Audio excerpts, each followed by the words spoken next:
E aí, galera do Vestibular em Cena, tudo bem com vocês? Estamos aqui para o nosso sexto vídeo dessa super série chamada Doc. Etc., com uma participação bastante especial com Regina Egger. Olá, Regina, tudo bem? Oi, Fábio. Oi, pessoal. Tudo bem? Tudo jóia. Obrigada pelo Vamos lá. convite. Esse é o sexto vídeo da série Doc. Etc.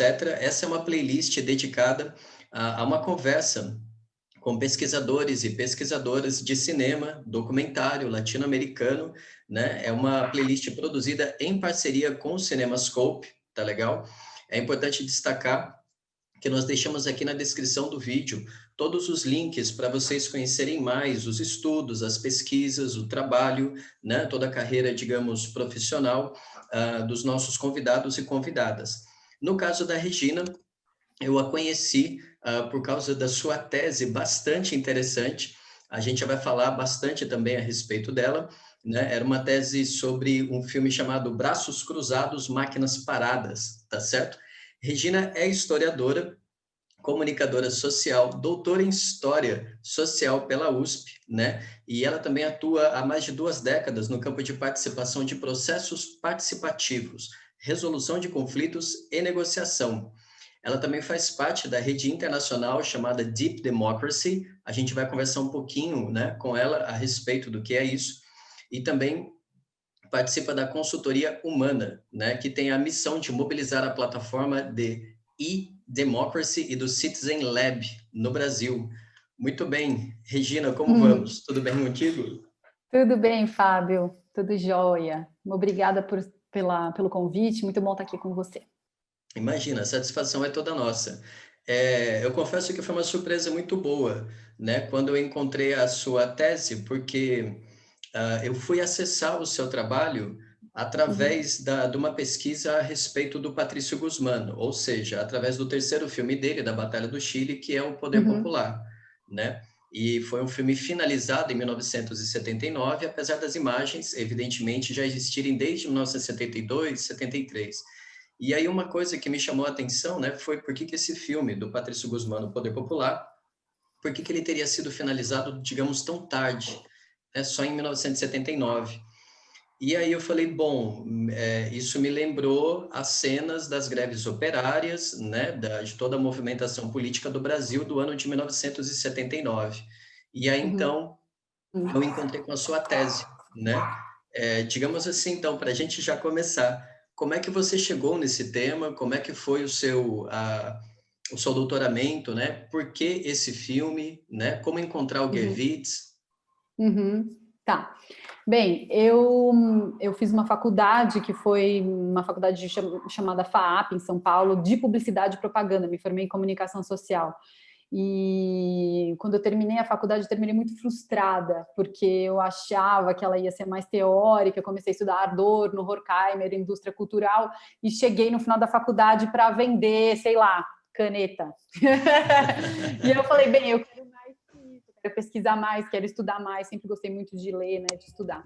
E aí eu pensei, bem, como eu vou fazer? Porque eu trabalhava, sempre trabalhei, né, nunca saí de casa muito cedo e comecei a pagar minhas contas muito cedo, meus pais não me ajudaram, né, quando eu saí de casa. Então, como que eu vou fazer para estudar e trabalhar ao mesmo tempo? Foi muito difícil, porque eu sempre morei em São Paulo, agora que eu estou em Londrina, no Paraná, que é a cidade onde eu nasci, depois de 21 anos morando em São Paulo, e eu só fui conseguir fazer essa transição para a história 4 ou 5 anos depois de formada na faculdade, porque eu não tinha tempo para fazer mestrado, não tinha tempo para aplicar para as provas, etc. Quando eu vim para o Paraná, em 2006, eu já tinha me formado, fazia 4 anos. E aí, aqui no Paraná, eu entrei no mestrado em História Social, aqui em Londrina, na Universidade Estadual de Londrina. E naquele momento, eu tinha a possibilidade, eu estava buscando meu objeto, né? Porque o historiador, ele é aquele que precisa de um objeto concreto para poder fazer análise do trabalho. E buscando esse objeto, eu falava, bem, eu sempre fui uma apaixonada por artes, uma pessoa muito conectada, tanto enfim, não contei essa parte, mas além do trabalho, eu sempre militei, eu fiz ativismo em coletivos, grupos políticos, né, apartidários, né, nada vinculado a partido político. E eu sempre, assim, que pude participar de coletivos mais vinculados à arte, né, à cultura, sempre foi mais meu perfil. Inclusive, trabalhei no Fórum Social Mundial em 2005 com um grupo de cultura que montou todo o eixo temático e curadoria de cultura do fórum. Então, assim, eu já tinha essa coisa, eu sabia que o meu objeto ia ser um objeto artístico. E eu decidi por trabalhar com cinema naquele momento, por ter vindo da publicidade, eu tive muito cinema na faculdade e análise de imagem na faculdade. E eu digo assim, isso fez uma grande diferença para mim no momento de fazer o mestrado, principalmente o doutorado, porque eu percebia que a minha forma de ler e olhar o objeto, porque eu vim da comunicação, tinha uma outra perspectiva do que uma pessoa que sempre fez a carreira dentro da história. Não estou dizendo que melhor ou pior, estou dizendo que eu vi coisas diferentes do que um historiador normalmente encontra quando vai trabalhar com cinema, né? E também porque bem, então aí eu fiz um mestrado na UEL, né, um orientador da UEL, e fui estudar o João Batista de Andrade, O Homem que Virou Suco, que é um filme muito interessante, né? É um filme da década de 1980, que vai falar sobre um operário, a história de um operário, né? Que é, na verdade, um anarquista revolucionário e poeta.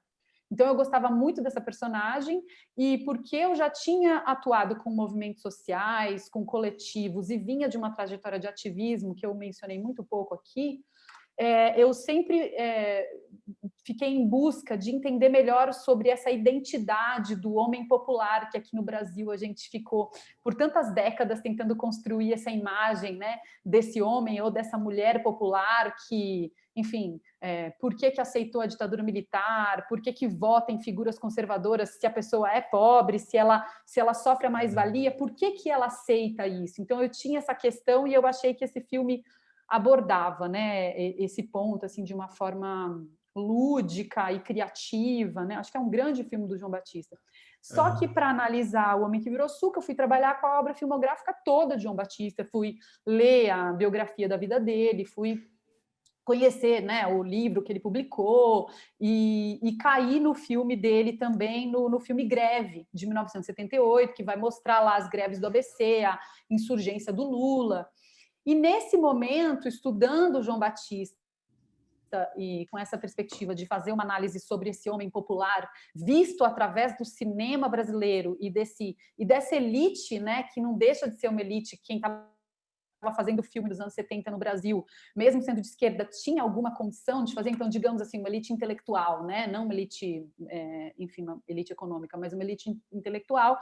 Aí eu me deparei, então, com outros filmes sobre esse período das greves, sobre a figura do Lula, e aí eu descobri o Braços Cruzados, Máquinas Paradas. E eu achei ele, na época, um filme muito diferente desses todos outros, que inclusive você me pediu para falar um pouquinho, né? Tem Greve, tem A Luta do Povo, eles não usam Black Tie, que é outra ficção, tem muitos, né, filmes desses, tem o Trabalhadores Presentes, ABC da Greve do Leon Hirsch, uma linha de montagem que, enfim, eu achei ele muito diferente e li um material que o Bernardet fazia. Por que eu achei ele diferente? Principalmente porque ele não partia daquele cinema sociológico que o Jean-Claude Bernardet fala que os filmes dessa época são, que são filmes cunhados numa ideia de uma análise sociológica, de uma resposta ao que estava acontecendo naquele momento político, né? De uma resposta de como esse movimento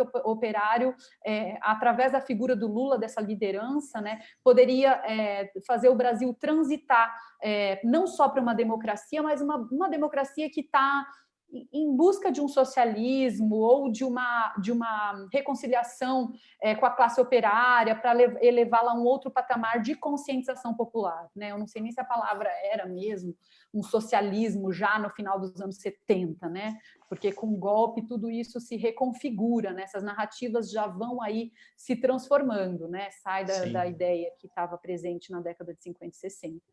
Então, o Bernardet fala isso, ele fala, esse é um filme que não é sociológico, e eu concordei que esse não era um filme sociológico. Então, o que ele era, esse filme? Ele era um filme, o Bernardet diz isso, ele era um filme de transição, era um filme que estava transitando para uma outra coisa. E foi aí que eu me apeguei, porque eu falei assim, bem, eu quero entender essa transição, porque o que é o Braços Cruzados, Máquinas Paradas, né? Ele é um filme feito em 1978 por 2 estudantes de Ciências Sociais da USP, Ciência Política, que são o Roberto Gervitz e o Sérgio Segal. 2 meninos de 20 anos que estão no meio da faculdade e que não têm, assim, eles não participaram daquele ativismo, daquela vida política, daquela militância dos anos 60 e 70 do golpe. Eles tinham acabado de entrar na faculdade, né? Então, eles eram uma nova geração pensando a esquerda, pensando projetos desse homem popular, né? E foi isso que me interessou, entender para onde foi a partir do golpe e a partir do revisionismo que aconteceu com a esquerda nos anos 70, para onde foi a nossa imagem do que viria a ser esse operário, esse trabalhador que reivindicaria seus direitos e que algum dia, junto com essa classe média esclarecida, né, levaria o Brasil para um outro lugar que não para eleger o Bolsonaro. Exatamente. Bem, Exatamente. e assim, apesar do Gervitz e do Segal fazerem na época um grupo de estudo com Renato Tapajós, que é uma das pessoas referência, que faz muitos filmes, inclusive contratado pelo pessoal da ABC Paulista, né, filmes sobre as greves contratado pelo pessoal da ABC, ele vai fazer um grupo de estudo na ECA, né, na Escola de Comunicação e Artes, com o Tapajós, acho que a Olga Futema está nesse grupo também. Tem umas outras figuras que agora, assim, na tese, com certeza, nomes muito importantes, acho que é Inês Vilhaça, eu esqueci agora o nome das pessoas, mas então tinha esse grupo, então claro que tinha uma influência ali do Tapajós, tinha um olhar, até inclusive um revisionismo ali, que o Tapajós já tinha saído da prisão, né? Ele tinha uma leitura mais crítica com relação à luta armada, o envolvimento nos anos 70, né, dos estudantes e da esquerda na luta armada. Então, assim, claro que tinha essa influência, mas tinha mais ali. Então, além dessa visão nova que o Gervitz e o Segal traziam, que ela é muito mais aproximada do que eu chamo de uma leitura gramsciana, do que era a forma como eles estavam vendo a luta de classes naquele momento, né? O Gramsci estava em alta na USP nessa época, inclusive no começo da tese isso foi um problema, porque eu falava isso e as pessoas, não, mas você não pode assumir, de onde você está tirando isso? Eu falava, não, estou tirando da análise fílmica que eu estou fazendo, que eu estou vendo o Gramsci ali no discurso daquele, né? No meio de muitos discursos, eu vi ali uma ideia de um homem popular que ela era diferente do que foi construído antes, nos anos 60 e 70. Ela era menos galgada nesse personagem principal, leninista, que ia dar conta de tudo, e muito mais olhando o intelectual orgânico, a figura orgânica que está dentro do movimento operário, e que ali, saindo do movimento operário, são várias pessoas que conseguem fazer ali a transformar aquela consciência de classe coletiva, né? Esse lugar, então, de que temos muitos sujeitos que vão permear essa transformação. Não vai ser uma elite vindo de fora, vai ser um grupo que surge ali, que emerge do próprio meio. Claro que o Lula poderia ser visto assim, mas naquela época ele não era tão visto assim. Não pelo grupo que vai fazer Braços Cruzados, que eu vou falar daqui a pouco, porque a princípio, Braços Cruzados parecia um filme da nova esquerda em geral, né? Só que, como qualquer coisa na história, quando você vai investigar, você vai vendo que ela tem matizes e que ela tem um campo ali muito maior do que se imagina a nova esquerda, ou como é o PT, que a gente fala, o PT. Naquele momento, imagina, era a transição para a democracia. Os grupos tinham acabado de ser anistiados, né? Os políticos tinham acabado de ser anistiados, a gente podia, de novo, falar o que pensava, tinha uma situação já de liberdade de expressão maior. Então, começa ali um outro redesenho, né, das pessoas saindo dos seus espaços clandestinos né, enfim, clandestinos mesmo, ou fechados de política, para se reorganizarem nesse novo momento. E o Braços Cruzados é um filme que mostra tudo isso. E ele mostrava uma outra coisa muito interessante também, que eu gostei demais e que era o que eu buscava, porque apesar de historiador eu também tenho isso do cinema, da estética, que eu achava que ele era um filme que experimentou muito cinematograficamente, porque o Gervitz e o Segal também dialogavam com o pessoal do cinema e estavam em contato com esses cinemas todos experimentais da década de 70, 60, né? então também não sendo influenciados, mas inspirados, e eu falo muito sobre isso na tese, sobre essas inspirações que aparecem ali na forma como eles constroem as imagens fílmicas, né? E uma coisa importante de dizer, o Aloysio Raulino é o diretor de fotografia, que também foi o diretor de fotografia dos filmes do João Batista de Andrade, né? E ele tem uma câmera, ele é um grande cineasta, ele tem filmes próprios dele. Eu também vou explorar um pouquinho isso na tese, né? Para mostrar como é que é esse olhar do Raulino para o filme, né, o jeito dele filmar, que é muito interessante. E bem, e aí foi isso então. Então a tese me levou para 2 lugares, para uma análise política, mas para uma análise fílmica. E na USP a gente tem não sei se é uma tradição, mas é uma orientação de trabalhar com a fonte fílmica, desconstruindo essa fonte. Sabe, dissecando a fonte. E a partir desse trabalho de desconstrução é que você começa a encontrar o não dito, as contradições e etc. E eu estou falando isso, pelo menos do meu grupo, não só de onde eu estudei, com o Napolitano, meu orientador da História Social, mas também com o Moretim, na ECA, que eles são muito parceiros e a gente fazia grupo de estudo juntos, e isso era muito forte. Mesmo a Mônica Corniz, que estava no Rio de Janeiro, que também era desse grupo que vê o cinema como uma forma de, assim como qualquer outro documento, a gente desconfia desse documento. Então, a gente tem que trabalhar com esse documento, desconstruindo o documento e desconfiando dessa fonte para ver os caminhos ali que eram construídos, né? A história que estava ali sendo inventada e criada. Então, eu digo isso porque eu já fui em alguns congressos, já conversei com gente até de fora do Brasil que faz análise fílmica e que não tem essa perspectiva, que muitas vezes narra o filme sem olhar as suas contradições internas, e é mais uma narração e uma contextualização histórica do que esse trabalho que eu acabei fazendo e que, enfim, aí eu não sei se eu já me adianto, porque você tinha outra pergunta, que é com relação à pintura do Volpedo, então, assim, não sei se... Isso, Você quer... mas é legal, mas isso é muito bom, porque a galera que acompanha a gente também aqui no canal e que está acompanhando a playlist, né, além de alguns serem os nossos pares, ou seja, também são pesquisadores e pesquisadoras, também existe uma turma que é estudante, que também está afim e interessada de vida acadêmica, né, digamos, esse itinerário da pesquisa, né, esse processo de descoberta. E eu acho muito bem-vindo você colocar as coisas dessa forma, porque foi procurando o homem que virou suco que a gente chegou, então, em toda essa complexidade do Brasil, do final dos anos 70, do Brasil em transição, né? Num processo de redemocratização através de um filme, né? Então, essa liberdade, enfim, o que eu quero dizer é assim, quando você se permite, né, a fazer uma pesquisa acadêmica, você também tem que se permitir e se travestir dessas novas fontes que você vai encontrando, desses novos documentos, dessas novas visões de mundo, e isso que você acabou de colocar é muito bem-vindo por causa disso, né? Sim. E vamos lá, então, para a gente poder entrar no filme e entrar na sua tese. Sim. Uma primeira coisa que eu acho que me chamou a atenção, aliás, né, o título da tese é bem bonito, eu vou ler aqui para a turma.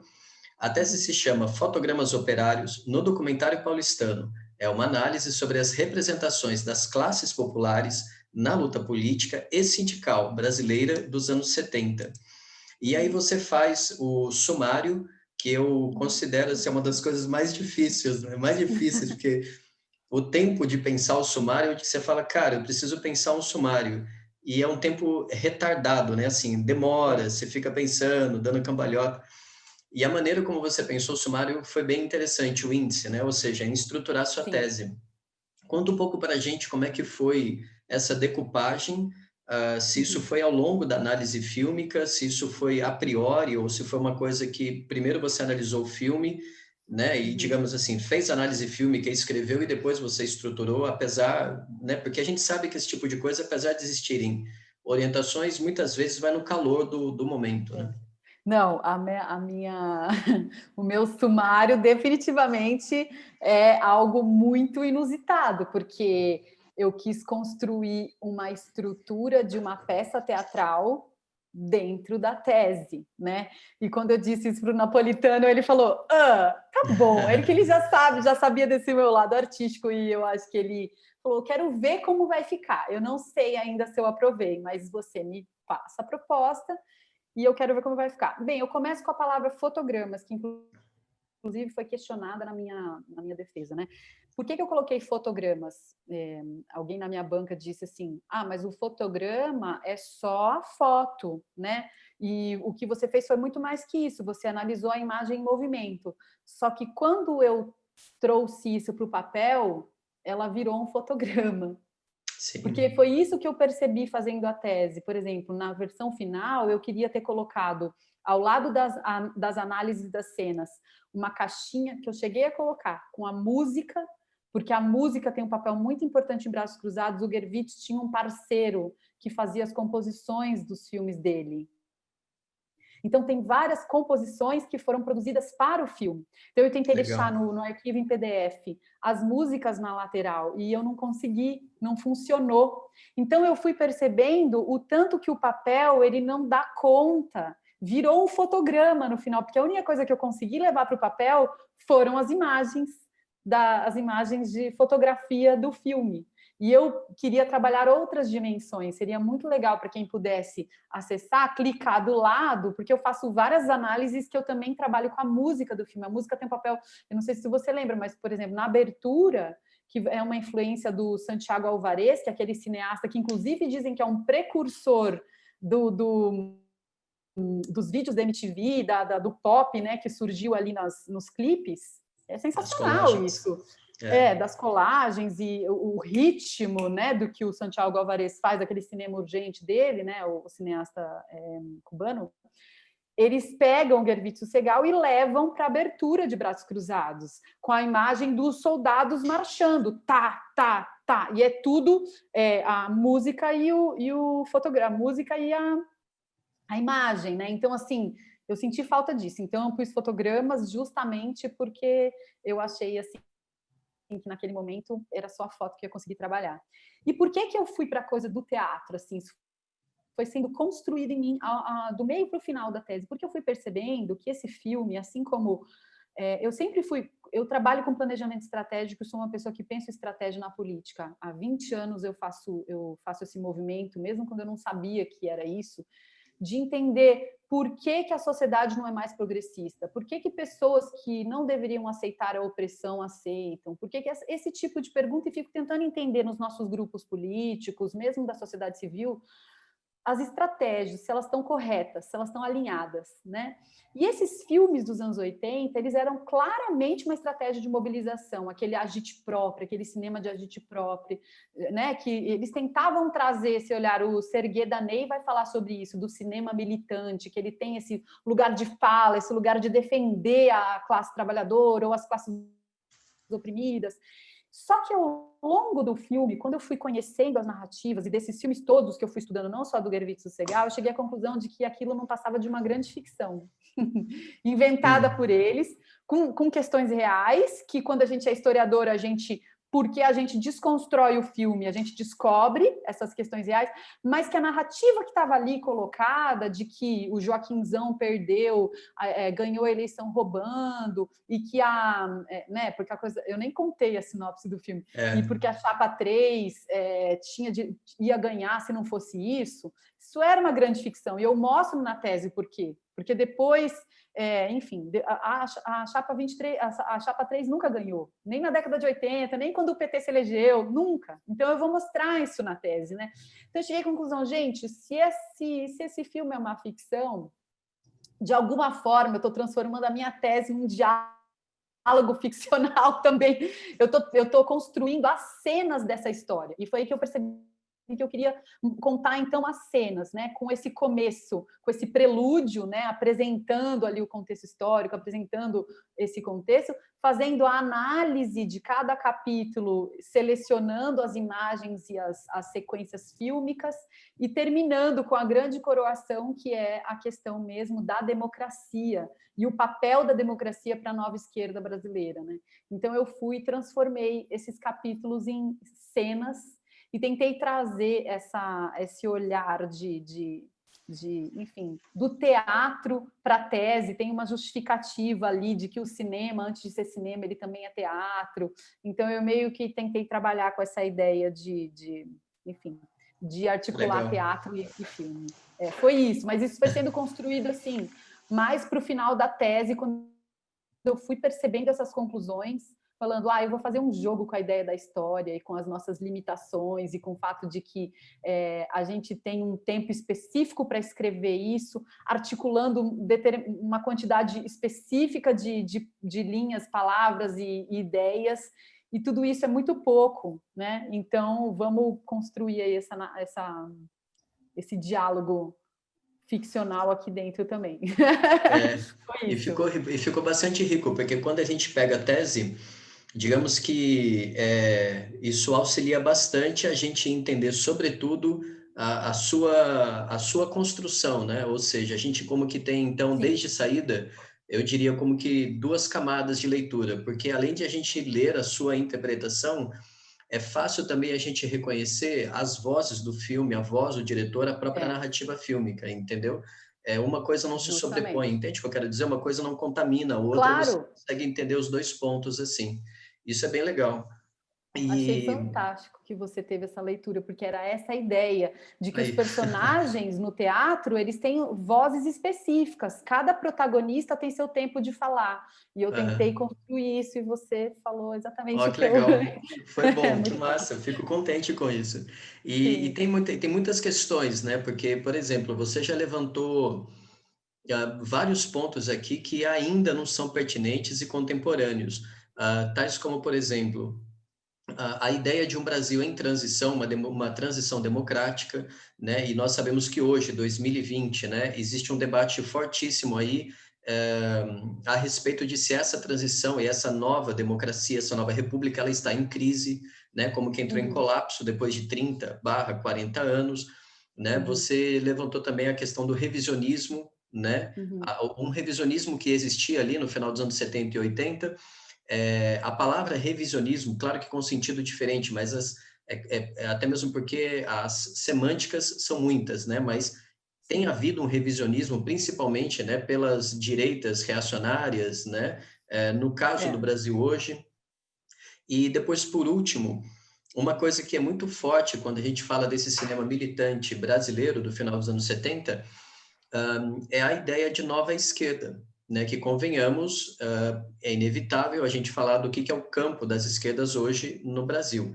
Então, digamos assim, antes a gente acessar esses temas, porque eu acho muito importante que você traga isso daí também a partir da sua experiência com os filmes, eu gostaria de ouvir você um pouco situando, né, eu diria essa trinca, apesar de a gente saber que existem mais filmes, mas para a galera que está acompanhando a gente, seria, a princípio, né, o Braços Cruzados, Máquina Parada, depois nós teríamos o ABC da Greve e então Linha de Montagem, né?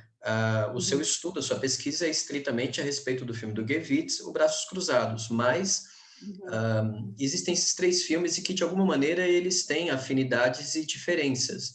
Como é que você vê isso daí? Então, eu queria te perguntar por que você escolheu esses três, o Linha de Montagem e o ABC da Greve, para dialogar com o Braços Cruzados. Eu fico mais curiosa na sua Muito bom. conexão antes.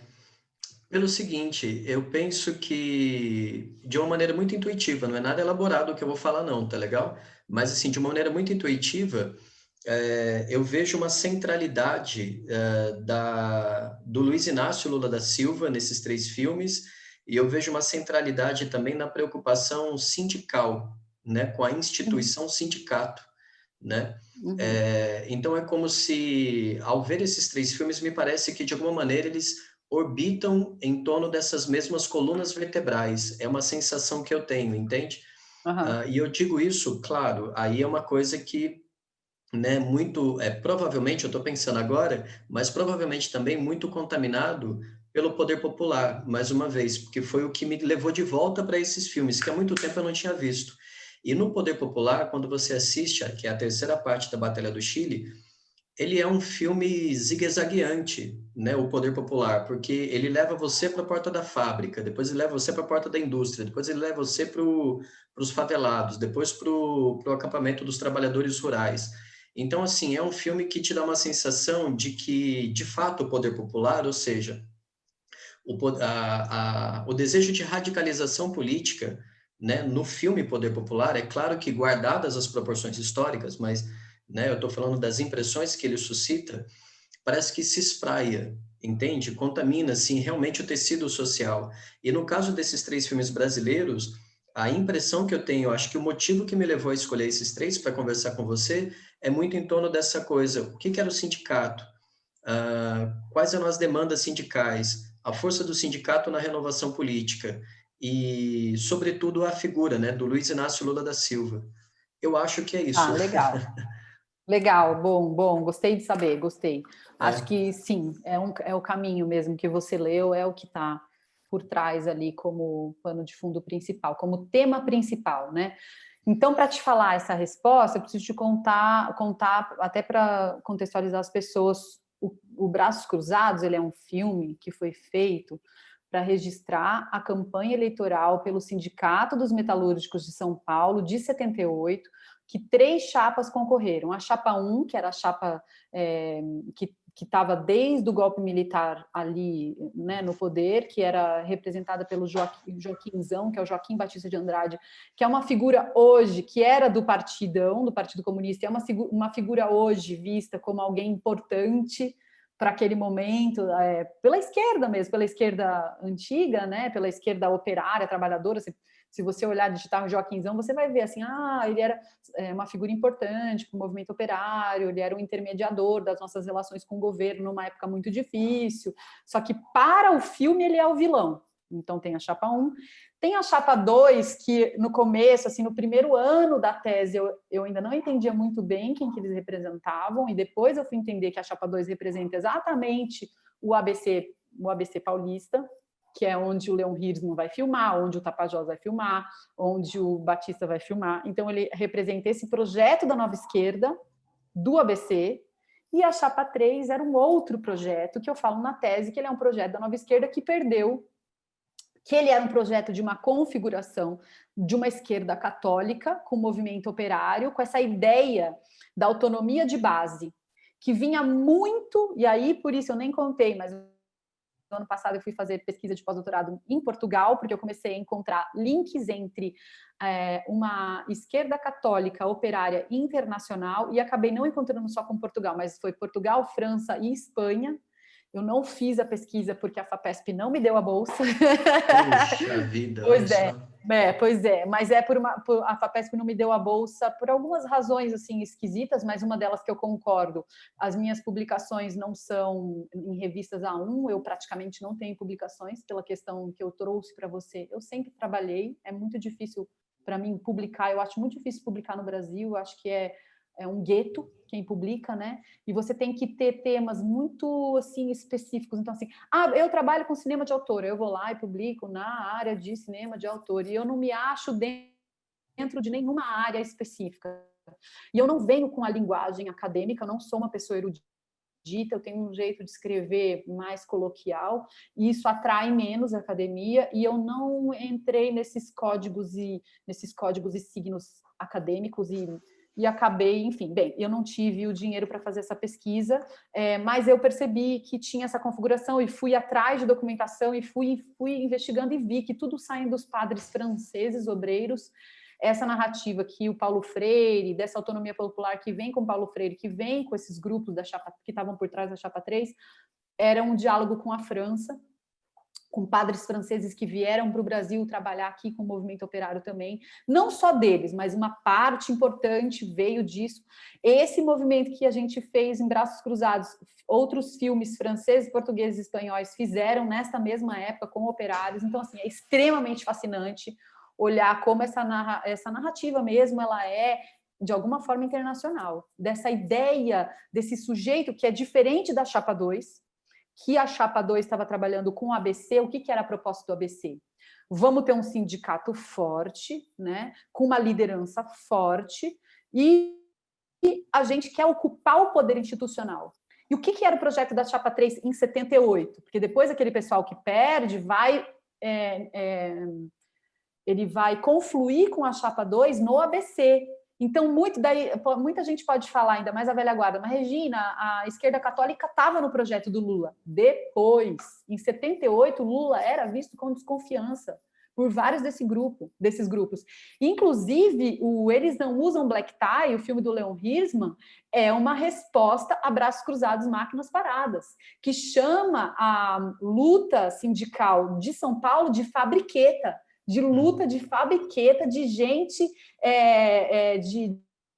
de militante da luta armada que não sabia o que estava acontecendo no país. Gente sem, como é que eles chamavam? Meio irresponsáveis, por estarem querendo fazer um conflito daquele, uma greve daquela. Então, assim, Black Tie, de alguma forma, espeta o sindicalismo de São Paulo. Então, tinha uma rivalidade que eu fui descobrindo. Tudo isso não estava, ninguém tinha. Inclusive, eu tenho um amigo que estuda Black Tie que um dia falou para mim, eu vi Braços Cruzados, tem 5 páginas na minha tese do Braço Cruzado, não vi nada nesse filme. Olha só.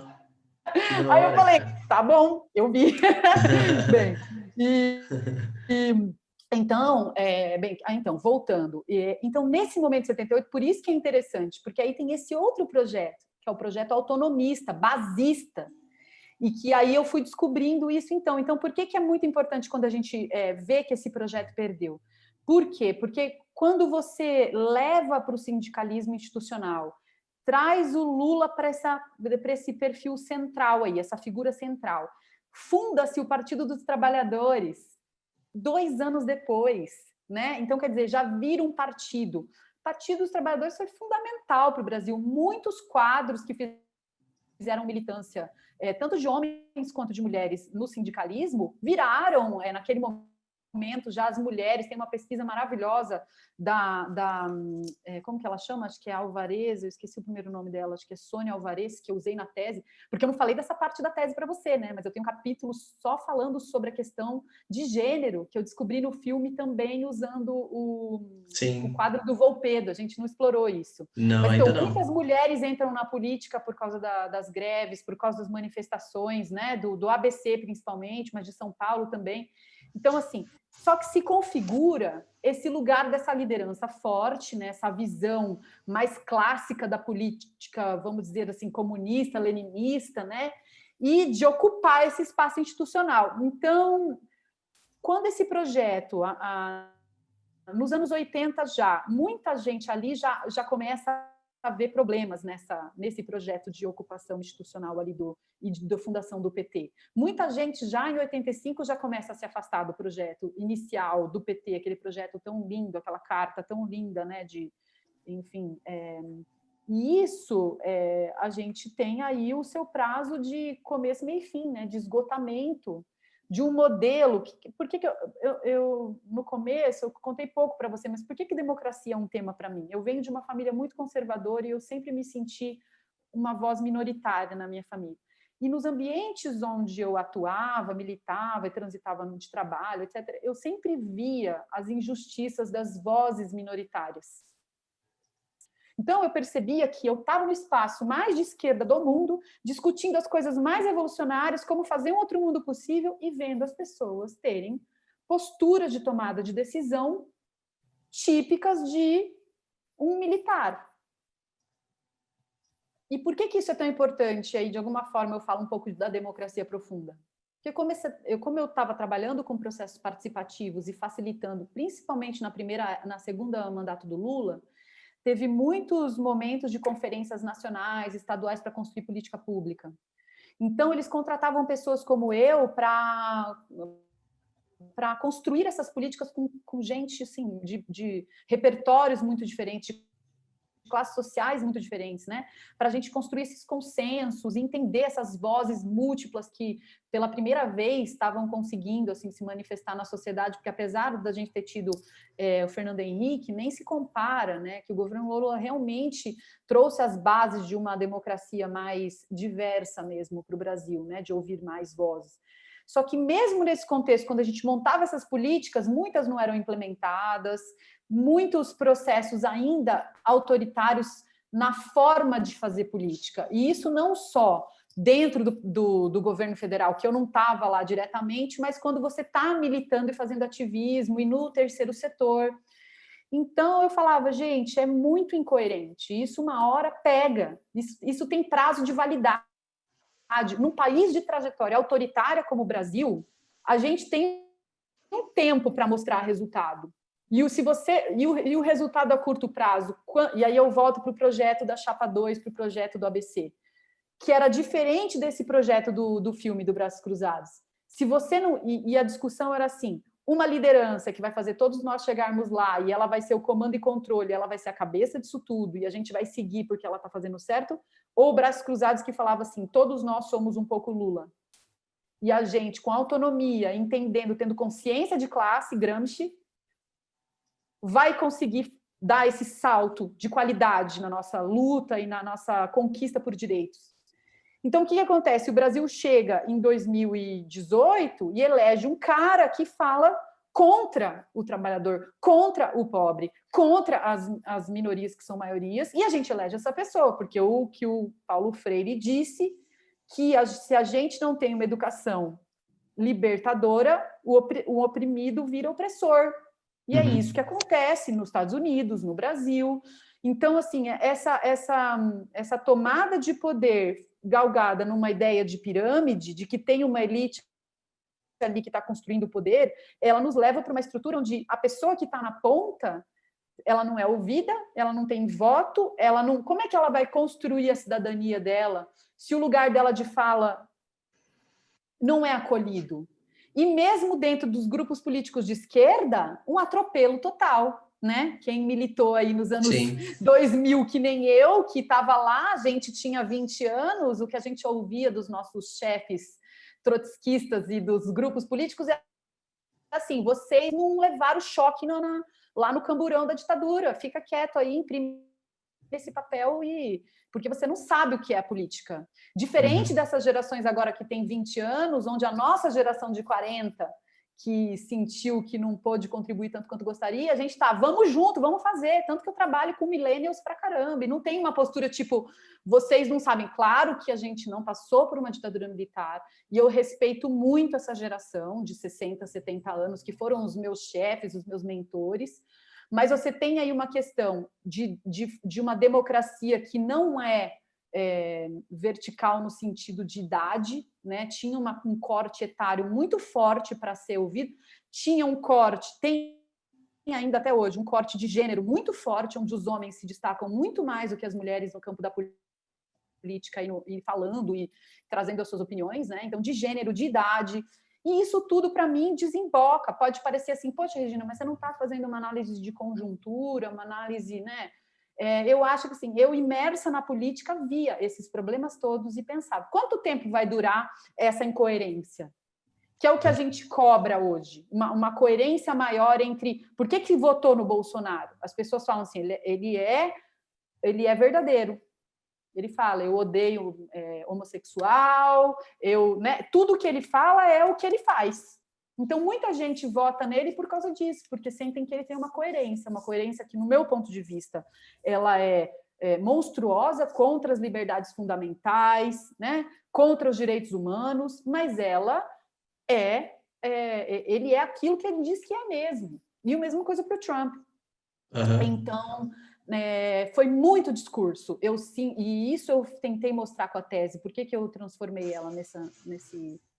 Ai, nossa, eu tô falando demais, né? Transformei ela nessa tese estruturada no teatro. Porque era muito discurso, era muita construção teórica desdobrada na prática. Então, assim, quem é esse sujeito histórico? Aí vem Lenin, vem Gramsci, vem todas essas bases teóricas, e aí você encaixa essa roupa dentro do operário, né? Essa roupa que não serve nele, e aí no final, quando ele é alienado, você fala, mas o que aconteceu? Sim. Que para mim foi a mesma coisa que aconteceu com o golpe de 64. É um grupo de pessoas que está pensando o Brasil dentro de uma cápsula, sabe, de uma cápsula teórica e de um trabalho de base sem olhar para o próprio fazer. E aí vem essas gerações agora dos millennials fazendo ativismo, eles não querem saber dessa teoria nenhuma, não. Eles estão lá construindo na prática. E eu admiro muito, sabe, esse pessoal, né? E faço ativismo com eles, tudo. E aí que entra eu já ia entrar na democracia profunda, mas não Fique à falei. vontade. Não, tá ótimo. Não, porque eu Mas entro tá legal. Porque um tema vai puxando o outro, na verdade, né? Então, é, isso vai nos trazendo para o nosso contemporâneo também. é, Então, bom, já que você tocou no assunto, vamos lá. Porque o nosso tá. tempo também é pouco, infelizmente. Então, mas de qualquer forma, já de saída fica o convite para a gente poder explorar mais esses temas num próximo encontro, né? Eu adoraria se você quisesse que a gente falasse só sobre a parte de gênero do filme, porque Pois a é. descoberta de trabalhar com os frames me fez ver como teve uma leitura masculina das imagens de Braços Cruzados. E eu precisava, se você quisesse uma hora conversar só sobre isso, porque tem pano Uhum. para manga para 50 minutos de conversa. Como a Sim. gente não percebe que está conduzindo a imagem para mostrar mais os homens, para explorar mais a fala deles, e as mulheres, aquela coisa difusa. E eu vi isso muito claramente no filme, na tese, trouxe para a tese. Enfim, é super fascinante. Começou com a tela do Volpedo. Mas é uma outra história. Eu quero fazer alinhamento com a democracia profunda. O que acontece? Quando eu fui facilitar esses processos durante os anos 2000, lá de governo, mas não só no governo Lula, mas a gente fazia muito para, enfim, para ONGs, para processos de planejamento, eu ia percebendo, assim, como era diferente a oportunidade de fala, a construção conjunta, e que eu falei assim, tá aí a grande questão, porque não adianta você falar que você é democrático, você construir um ensaio sobre democracia, você fazer reunião com as pessoas mais incríveis do mundo que estão lutando pela democracia. Se você tem uma visão machista, misógina, sabe, o nosso pilar, né? O nosso pilar no Brasil, desigualdade de classe, machismo e a questão meu Deus do céu, da escravidão, a questão do racismo que a gente tem no Brasil. Então, racismo, gênero e diferença econômica. Então, a linguagem faz com que a gente não se escute de igual para igual, a gente menospreza as pessoas. O fato de sermos homens e mulheres faz com que as mulheres tenham menos voz. O fato de sermos negros e brancos faz com que os negros tenham menos voz e menos oportunidade. Então, o que adianta a gente trazer toda essa... A gente monta a festa e os convidados dentro da festa não estão aproveitando igual, né? Então é muito...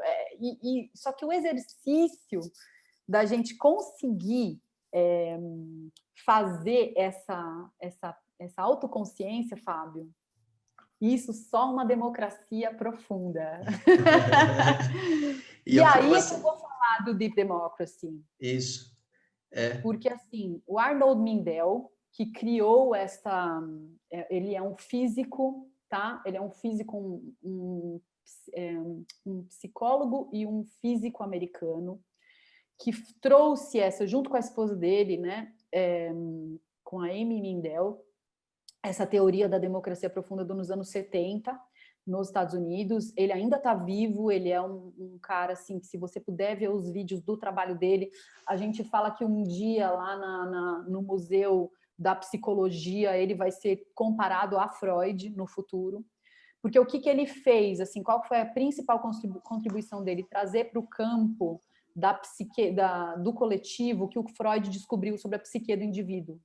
Então, na linha de Jung, tá? Ele vai dizer que as sociedades, elas também têm uma psique que se manifesta assim como a do indivíduo se manifesta. E ele trabalha com essa ideia dos campos, né, e dos papéis que a gente representa na sociedade, e ele vai atuar em cima da polarização. Da ideia que está na polarização um grande sintoma dessas intolerâncias, e que enquanto a gente não conseguir fazer as polarizações dialogarem e ouvirem o não na voz dessas pessoas, a gente vai, isso já sou eu que estou dizendo também, continuar tendo sociedades complexas que fazem processos democráticos rasos e superficiais que estão chegando no seu esgotamento de formato. Eu estava acompanhando agora hoje a eleição do Biden aí, se tudo der certo, e já vendo o Trump falando que vai ir para a Suprema Corte para contestar a eleição, do mesmo jeito que o Aécio fez com a Dilma, do mesmo jeito que o Brexit foi. Então, a gente está vendo processos 51%, 49% para tomar decisão num planeta, e a gente não está ouvindo esses nãos, essas vozes minoritárias. Então, a democracia profunda, ela ensina como você trabalha com essas polarizações e inclui esses nãos para você fazer com que as pessoas não fiquem tão conectadas com as suas verdades, com os seus papéis, com o seu papel progressista, com o seu papel conservador. E a ideia do Mindel é que dentro de um ecossistema estão todas as vozes. Então, a gente tem dentro de mim, eu tenho um pouco de Bolsonaro também. E é porque eu não escuto essa minha voz do Bolsonaro que eu continuo não dialogando com esse campo e eu fico fixa no meu papel de progressista. E por que eu estou te dizendo isso? Eu não acabei de falar para você que eu fiquei fazendo ativismo e militando com 20 anos com pessoas que se achavam extremamente progressistas e eram extremamente reacionárias em vários aspectos?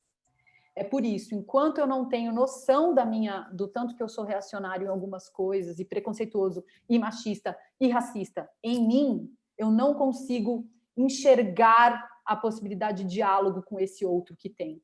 E o Mindel, com a Deep Democracy, diz: só quando você enxerga a misógina em você, né, é que você vai conseguir entender um misógino. Enquanto você não fizer isso, você vai achar que você está acima do bem e do mal e não há diálogo.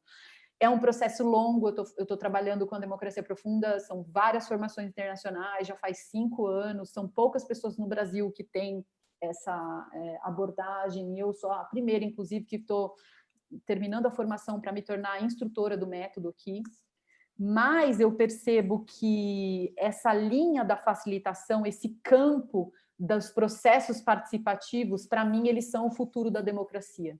O futuro da tomada de decisão, não só na democracia profunda, a gente tem uma série de outras metodologias, tem um monte de gente se formando como facilitador, inclusive porque eu não gosto do ensino da universidade, dos congressos que eu achava extremamente ineficientes, lugares que as pessoas não estavam ali construindo conhecimento, por conta disso. A educação, nosso espaço de pensamento, de construir, ele tem que ser cocriado, ele tem que ser colaborado, coletivo, né? E ele está num lugar ainda de comando e controle, ele está num lugar de você ver quem é o melhor, quem é o pior, ele está num ranqueamento estrutural ali né, dos preconceitos e dos temas estruturais, que faz com que ele seja cada vez menos interessante e que ele traga cada vez menos soluções para o mundo onde a gente vive. Então, eles estão chamando isso na educação, tem outro nome, não são facilitações de processos participativos, eles chamam de metodologias ativas,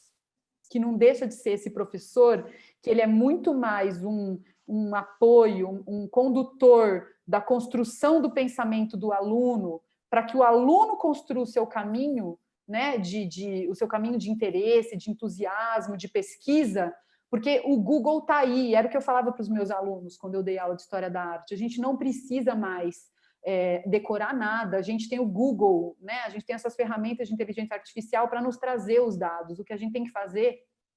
Eu estava fazendo um evento do Itaú Summit essa semana passada e conheci um cara um palestrante chamado Mike Walsh. Ele falou que o futuro não está mais nessa coisa de decorar, mas é da gente, primeiro, aprender a buscar o conhecimento e aprender onde está a verdade. Porque hoje, com tanto de informação, você precisa saber onde está a verdade. Isso é o papel do historiador, né? Duvidar da fonte. Então, duvidar da fonte é super importante. E saber onde está o conhecimento, ir atrás daquele conhecimento que te interessa, construir as suas trilhas de conhecimento. Então, a facilitação, para mim, ela está nesse lugar de cocriação, de você pegar várias pessoas diferentes, colocar numa sala, tirar as suas verdades e as suas certezas e construir algo junto com aquele que você considera o algoz da sua verdade. E aí, conhecendo o algoz dentro de você, você dá um passo em direção a isso, né? em direção a ser alguém que tenha democracia dentro de você mesmo. Isso é um processo de humanidade, de evolução humana, né? Porque a gente evolui em muitas coisas, mas que em humanidade, quando a gente lê lá os gregos, a gente fala, gente, mas os problemas são os mesmos, tá tudo igual. E aí a questão é essa. Então eu encaro essas ferramentas e essas inteligências como a democracia profunda, como nossa capacidade de evoluir para construir e decidir, para construir os processos de tomada de decisão e decidir de uma forma mais inclusiva, de uma forma mais humana, de uma forma mais democrática. E esse é o caminho para mim. E aí você pode pensar numa cidadania ativa, porque nem numa reunião de condomínio você consegue ser cidadão se você não se escuta, se você atropela dentro da tua casa, com os teus filhos, com a tua família, se você é um autoritário ou uma autoritária, que mundo é esse melhor que você está fazendo para você mesmo, né? Então, ela parte de questões pequenas para um mundo mais macro. E aí entra a coisa do Citizen Lab, que é essa plataforma de democracia participativa, mas não só ela, eu vou falar dela porque a gente está trazendo ela para o Brasil, pela Humana, né? A empresa que eu presto consultoria. Mas tem várias outras, tem um pessoal, por exemplo, da Federal da Bahia, o Wilson Gomes, que estão fazendo, acho que eles têm um consórcio com 16 universidades no mundo inteiro, trazendo plataformas de democracia para o Brasil, e outras, porque o que vai acontecer com a democracia? Com essa diversidade, essas plataformas digitais vão poder trazer muito mais vozes para o processo eleitoral. E aí você vai entender muito melhor do que o sim ou o não, o que essas pessoas estão querendo. E foi muito interessante, porque eu estava acompanhando a CNN hoje, e uma das pessoas que estava fazendo essa análise, acho que era um cientista político, estava falando, a gente tem que ouvir as vozes, a gente não está ouvindo as vozes dessas pessoas, olha como estão ficando essas eleições. E eu falava, gente, isso é exatamente a Deep Democracy, que é baseado na ideia do não. Quais são os nãos que estão sendo ditos que a gente não está ouvindo? Por isso que eu te indiquei aquele meu artigo que eu escrevi lá no Medium sobre 2016, sobre a eleição do Haddad, porque lá eu explico que a maioria das cidades no Brasil votou mais nulo e branco do que em qualquer candidato. Então, isso é um grande não da sociedade. Tem uma resposta que não está sendo dada por ninguém. E aí a gente está elegendo pessoas e a maioria da população não está aquém dessas decisões porque não se sente envolvida no processo. Nessa forma, assim, vou lá e voto. Né? Então, tudo isso tem a ver com a pergunta que você fez de, tipo, para onde estamos indo? O que foi essa política dos anos 80, né?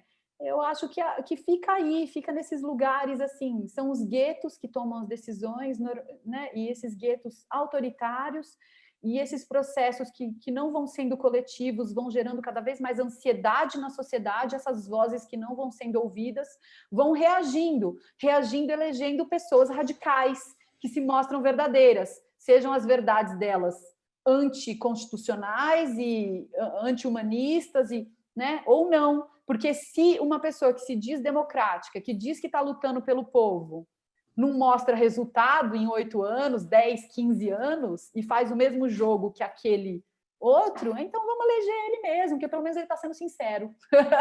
É mais ou menos assim que eu vejo esse jogo. E aí tem que entrar. Então, assim, eu fico vendo Lula, Ciro Gomes se abraçando e falando agora vai, eu acho que eles não deveriam mais estar nesse lugar, eles deveriam estar no lugar de conselheiros, sabe, das novas gerações, entrarem um pouco para entender a mentalidade do que é agora, porque eles estão fixos nesse papel. E não é mais esse lugar, isso, a gente está transitando para um outro momento, sabe? E que, assim, quem não entendeu vai ficar olhando lá da janela do passado, porque tem um grupo já que está indo, e o Trump pode ir lá, ele pode até fazer um rebuliço agora, não sei como é que vai ser se o Biden levar, mas, gente, não tem mais volta. 5, 10 anos, o mundo digital já tomou. Você acha que esse coronavírus, né, o fato do coronavírus, ele veio, foi uma coisa horrorosa, mas proporcionou para a gente um salto digital muito grande, que não tem volta. Então, falei demais. Mas é ótimo. Mas é ótimo. Bom, eu não sei nem o que dizer, porque, afinal de contas, assim, dá vontade de a gente continuar a conversa, mas eu acho que seria interessante também a gente marcar um outro encontro, né? Porque a gente entrou para poder falar de democracia através dos filmes dos anos 80, né? Dos Braços Cruzados e Máquinas Paradas, e traçamos uma diagonal para poder a gente falar um pouco também a respeito de democracia profunda e, né, e consequentemente de crise da democracia hoje em dia. Uhum. Eu ainda gostaria de falar num próximo encontro contigo a respeito dos revisionismos, a respeito da questão Sim. de gênero, né, Uhum. as associações com a tela do Volpedo, também com o Quarto Poder, com o filme, para a gente Uhum. poder também explorar um pouco mais, por que não, o cinema como essa janela, né? Porque está Sim. claro e está provado para nós aqui, né, nessa conversa e também nessa playlist, que quando a gente começa a falar de filmes, o objetivo é justamente esse, é transcender os filmes e falar de sociedade, né?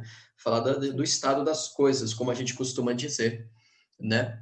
É, mas, por enquanto, eu agradeço. Eu achei que foi ótimo o encontro. Eu espero que você também tenha gostado, né? Fica o convite aqui para a turma também acompanhar a nossa playlist, acompanhar o seu trabalho nas redes sociais.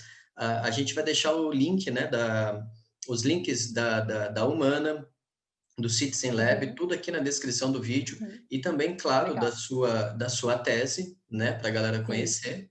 Tá E desse legal? artigo também, eu acho que é legal, Isso, desse isso, artigo que eu faço análise das eleições, do e Medium. dizer assim que seria bom se a gente tivesse um feedback, se as pessoas querem esse novo encontro, né? Tipo, falando assim, se a gente também Sim. seria bom a gente saber. Há interesse? Aí a gente faz outro, com certeza. Então tá ótimo, então. Mas de Ai, qualquer forma, Fábio, fica o convite, eu agradeço. Foi muito tá bom. bom. Que bom, Fábio. Eu que agradeço, foi ótimo.